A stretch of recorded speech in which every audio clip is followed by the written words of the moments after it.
Good morning students. Last video में crystalline solids को हम डिवाइड कर रहे थे, क्लासिफिकेशन किया था, 4 कैटेगरीज में डिवाइड किया था। फर्स्ट कैटेगरी को डिस्कस कर लिया है, मॉलिक्यूलर सॉलिड्स। सेकंड कैटेगरी है आयनिक सॉलिड्स, और इन कैटेगरीज को हम 4 मेन पॉइंट, बेसिक पॉइंट्स के ऊपर डिस्कस कर रहे थे। 4 मेन बेसिक पॉइंट्स बनाकर इनकी स्टडी कर रहे थे, और वो 4 पॉइंट्स क्या थे? फर्स्ट पॉइंट था कि कॉन्स्टिट्यूएंट पार्टिकल्स क्या हैं। सेकंड था कि उन कॉन्स्टिट्यूएंट पार्टिकल्स के बीच में बाइंडिंग फोर्स क्या है या बॉन्ड्स कौन से प्रेजेंट हैं। थर्ड है उनकी प्रॉपर्टीज, नेचर, और फोर्थ है एग्जांपल्स। तो वही हम कंटिन्यू करते हैं। आयनिक सॉलिड्स में कॉन्स्टिट्यूएंट पार्टिकल्स क्या होते हैं? आयंस होते हैं, positive and negative ions. These solids consist of positively and negatively charged ions arranged in a regular fashion throughout the solid. The ions are held together by strong electrostatic force. तो 2 point देख लिए हैं। Electrostatic force से ये ions आपस में जुड़े रहते हैं। अब नेचर देखते हैं। These compounds are very hard and having very high melting point and brittle in nature. Brittle in nature का मतलब है कि जैसे इन पर थोड़ी सी भी चोट करते हैं ये बिखर जाते हैं, इसलिए हम इनको ब्रिटल इन नेचर बोलते हैं।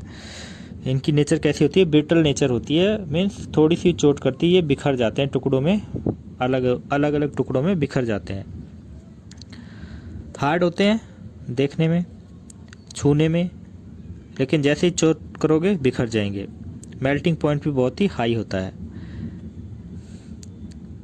These compounds are insulator in solid state. This is because in the solid state the ions are not free to move about. However, in the molten state or when dissolved in water, the ions become free to move and they conduct electricity. देखिए ये दोनों ही important point हैं। जो आयनिक solids होते हैं वो solid state में insulator होते हैं। रीजन क्या दिया है हमने कि सॉलिड स्टेट में इनके जो आयंस हैं वो मूव करने के लिए फ्री नहीं होते। Positively charge ion negatively charge ion से बहुत ही स्ट्रॉन्ग इलेक्ट्रोस्टैटिक फोर्स से जुड़ा रहेगा, लेकिन जैसे ही इनको मेल्ट करेंगे, यानी कि मोल्टन स्टेट में या फिर इनको वाटर में डिजॉल्व करेंगे, तो इनके आयन फ्री हो जाएंगे। Positively charge ion and negatively charge ion के बीच में इलेक्ट्रोस्टैटिक फोर्स ख़त्म हो जाएगा और वो फ्री हो जाएंगे। जब आयन फ्री हो जाते हैं तो फिर ये कंडक्टर की तरह काम करते हैं और इलेक्ट्रिसिटी को कंडक्ट करते हैं। ठीक है ना। Ionic crystals are highly soluble in water and also in other polar solvents. ये एग्जाम्पल्स हैं। ज़्यादातर एग्जाम्पल्स जो एग्ज़ाम में पूछे गए थे वो मैंने यहाँ ऐड कर रखे हैं। जैसे NaCl है, potassium chloride, copper sulphate, lithium fluoride, lithium bromide, ammonium phosphate, potassium sulphate, zinc sulphide, aluminium sulphate, calcium sulphate, ये सभी आयनिक सॉलिड्स हैं। थर्ड है metallic solids. In these solids positive ions is surrounded by mobile free electrons and are evenly spread all over the crystal. देखिए mobile free electron का मतलब है कि ऐसे इलेक्ट्रॉन जो फ्री हैं और पूरे क्रिस्टल में आसानी से घूम सकते हैं, उनको बोलते हैं मोबाइल फ्री इलेक्ट्रॉन्स। ठीक है। और ये एक स्ट्रक्चर के द्वारा हमने समझाया भी है। तो ये पॉजिटिवली चार्ज आयन है, वेल मैनेज्ड ऑर्डर में ये हमने रखे हैं, लेकिन ये जो इलेक्ट्रॉन्स हैं, नेगेटिवली चार्ज इलेक्ट्रॉन्स हैं, ये इनको घेरे हुए हैं चारों तरफ से, इन पॉजिटिवली चार्ज आयंस को। तो ये स्ट्रक्चर होती है किसी भी मेटेलिक सॉलिड की, इस तरह की। तो ये इलेक्ट्रॉन्स की वजह से ये कंडक्टिविटी शो करते हैं। The free mobile electrons are responsible for high electrical and thermal conduction in the metal. ये रीजन है कंडक्टिविटी का। क्या रीजन है? Free mobile electrons.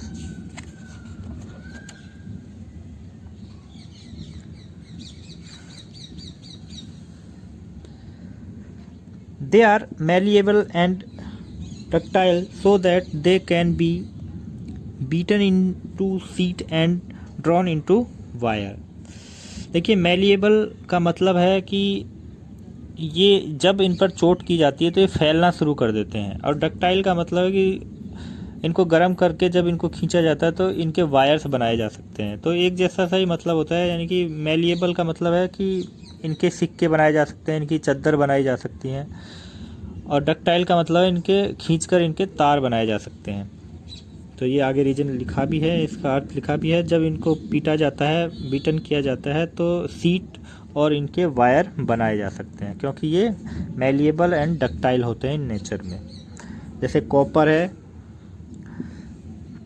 सिल्वर है, चांदी के सिक्के होते हैं, सोने के सिक्के होते हैं, कॉपर के सिक्के होते हैं, तार होते हैं कॉपर के, सिल्वर के तार होते हैं, आयरन है, एल्यूमिनियम है, ये सभी मेटेलिक सॉलिड्स हैं। ठीक है। फोर्थ है कोवलेंट और network solids. The constant particle in the covalent compounds are atoms. Constant particle क्या है? एटम्स हैं। These atoms are linked together by a continuous covalent bond system throughout the crystal. Constant particle atoms हैं और वो atoms covalent bond से attached होते हैं, जुड़े रहते हैं। Covalent solids are also called giant molecule because there is a continuous network of covalent bonds which form a giant three-dimensional structure। तो जो कोवलेंट सॉलिड्स हैं इनको नेटवर्क सॉलिड्स भी बोलते हैं और जाइंट मॉलिक्यूल्स भी बोल सकते हैं। जैसे हीरा है, हीरे में कार्बन के बहुत सारे एटम्स आपस में कोवलेंट बॉन्ड से अटैच होते हैं और हीरे को हम देख भी सकते हैं। तो ऐसे मॉलिक्यूल जिनको देख सकते हैं वो जाइंट मॉलिक्यूल कहलाते हैं। और दूसरी मेन बात है कि इनका कोई ऐसा खास मॉलिक्यूलर फार्मूला नहीं होता। हीरे का कोई मॉलिक्यूलर फार्मूला नहीं होता। हीरे को हम सी से ही डिनोट करते हैं। ग्रेफाइट है, उसको भी सी से ही डिनोट करते हैं, क्योंकि इनका कोई फिक्स मॉलिक्यूलर फार्मूला तो होता नहीं कि इतने एटम्स मिलकर हीरे का फॉर्मेशन करेंगे। जितना बड़ा हीरा उतनी ज़्यादा कार्बन कोवलेंट बॉन्ड से जुड़े रहते हैं। लेकिन ये बात फिक्स है कि इनका जो पैटर्न है जुड़ने का वो फिक्स होता है। हीरे में अलग पैटर्न होता है, ग्रेफाइट में अलग पैटर्न होता है। These solids are insulator but graphite only is conductor. देखिए ग्रेफाइट की हम पहले 11th क्लास में बहुत ज़्यादा चर्चा कर चुके हैं। अगर इस चैप्टर में से कोई क्वेश्चन बनता है यहाँ से तो वो यही बनेगा कि वो कौन सा कोवलेंट या नेटवर्क सॉलिड है जो कंडक्टर की तरह काम करता है या इलेक्ट्रिसिटी कंडक्ट करता है, तो वो कौन सा होगा? ग्रेफाइट होगा। और ये इसका रीजन हमें पता ही है कि रीजन क्या है कि जब इसकी स्ट्रक्चर बनती है ग्रेफाइट की तो एक इलेक्ट्रॉन फ्री रह जाता है हर कार्बन के पास, और वो फ्री इलेक्ट्रॉन ही कंडक्टिविटी के लिए ज़रूरी होता है या उत्तरदायी होता है। वो उस फ्री इलेक्ट्रॉन की वजह से ही क्या होता है, ग्रेफाइट है वो कंडक्टिविटी शो करता है इलेक्ट्रिसिटी की। और देखिए परतीय संरचना होती है, अलग अलग लेयर्स होती हैं ग्रेफाइट की, इसीलिए वो चिकना होता है और थोड़ा सॉफ्ट भी होता है। जबकि कोवलेंट या नेटवर्क सॉलिड हैं वो बहुत ही हार्ड होते हैं। जैसे हीरा है बहुत ही हार्ड होता है, लेकिन ग्रेफाइट हार्ड नहीं होता। रीजन क्या है? क्योंकि ग्रेफाइट की जो लेयर्स स्ट्रक्चर होती है और उस लेयर्स की वजह से ही उसकी स्ट्रक्चर सॉफ्ट हो जाती है। एग्जांपल है डायमंड है, इसके लिए भी सी लिखते हैं। ग्रेफाइट है, इसके लिए भी सी लिखते हैं। सिलिकॉन कार्बाइड है, ये एक रेशियो के रूप में ही है, बाकी मॉलिक्यूलर फार्मूला नहीं है, सिर्फ रेशियो दिखाया है कि सिलिकॉन और कार्बन 1:1 में होते हैं। एल्यूमिनियम और नाइट्रोजन 1:1 में होते हैं, इसलिए इसको बोल देते हैं aluminium nitride, silicon oxide. Quartz भी कार्बन ही होता है। तो ये कोवलेंट या नेटवर्क सॉलिड्स के एग्जाम्पल हैं। हमने एक टेबल बना रखी है यहाँ पे और इनको क्लासिफाइड कर दिया है। तो ये टेबल से ही सब कुछ आपको ज़्यादातर समझ में आ जाता है अगर आपने एक बार इनको पढ़ लिया है डिटेल से, और फिर इस टेबल को पढ़ने में बिल्कुल भी परेशानी नहीं होती।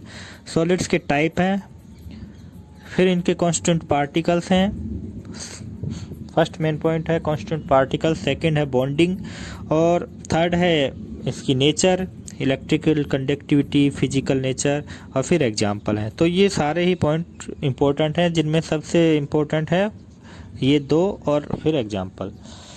नेचर से रिलेटेड तो मैंने बता ही दिया है। कंडक्टिविटी इनमें मेन आती है कि कौन कंडक्टर है कौन कंडक्टर नहीं है, कब कंडक्टिविटी शो करता है कब नहीं करता है ना।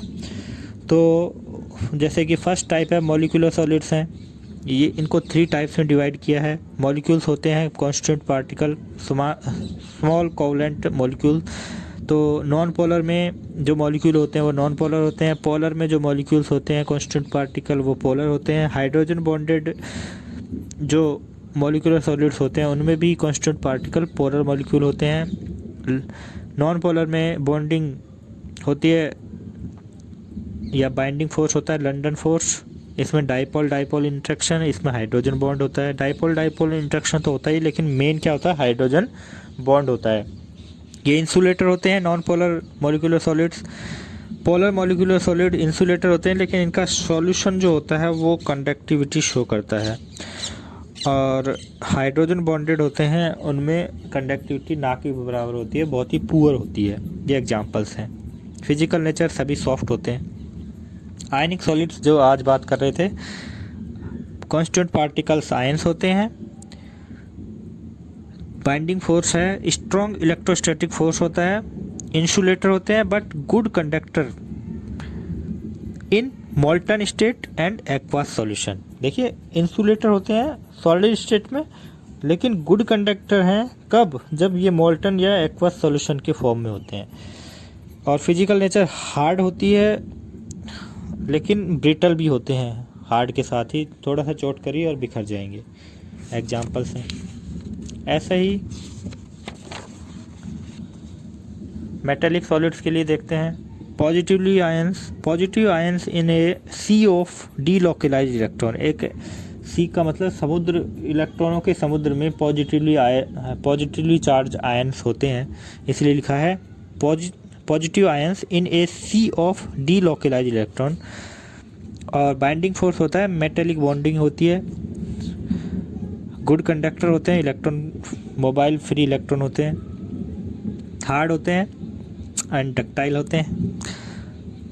कोवलेंट और नेटवर्क सॉलिड्स में कांस्टेंट पार्टिकल्स एटम्स होते हैं। कोवलेंट बॉन्ड पाया जाता है। इंसुलेटर होते हैं, लेकिन ग्रेफाइट इसमें कंडक्टर है। हार्ड सॉफ्ट होते हैं, दोनों ही इसलिए लिखा है क्योंकि ग्रेफाइट इसमें सॉफ्ट भी होता है।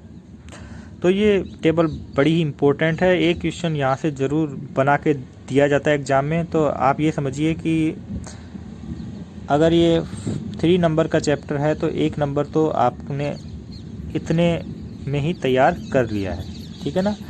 तो अब इसके बाद हम अगले वीडियो में इस चैप्टर के मेन टॉपिक पर उतरेंगे और इस चैप्टर के अंदर घुसेंगे, या फिर ये कहीं क्रिस्टल के अंदर घुसने की कोशिश करेंगे। क्रिस्टल्स की स्ट्रक्चर देखेंगे और उनकी नेचर देखेंगे और अलग अलग क्रिस्टल का फॉर्मेशन देखेंगे। Thank you.